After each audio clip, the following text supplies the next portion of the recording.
tayo ng lumpiang isda. Go. Ito po ang mga ingredients ng lumpiang isda. Cheese, egg white, pamintang durog, basil leaves, century tuna yung nasa can, lumpia wrapper, garlic and onion, repolyo, pepper, celery, and carrots. Oh. At ginisa mix. So, ang gagawin natin ay paghahalu-haluin natin to. Unahin na natin yung mga gulay. I-mix lang natin siya lahat pagsasama-samahin.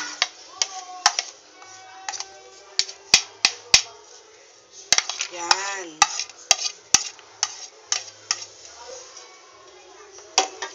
Ito yung garlic and onion. Ito yung cheese.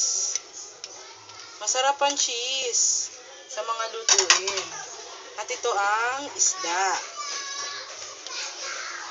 At ilalagay na lang natin siya yung ginisa mix.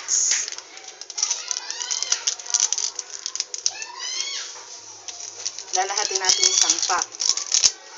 And then, lalagyan natin siya ng basil. Dahil ang basil ay maganda sa ating katawan. Lalagyan din natin siya ng pepper. Yan. After na natin malagay lahat ng ingredients, ilalagay din natin yung egg white. Tapos, hahalu-haluin natin to. Oh. Ganito natin siya babalutan. Go. Ito na yung pagbalot natin ng lumpia. I-roll lang natin siya ng paganto.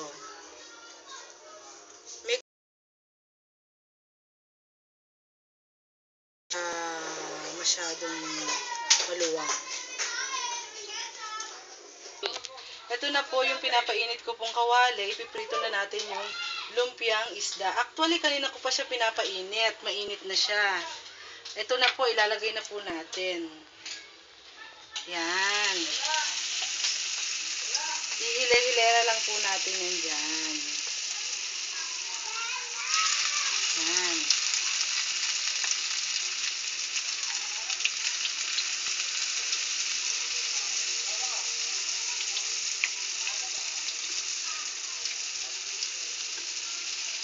Yan.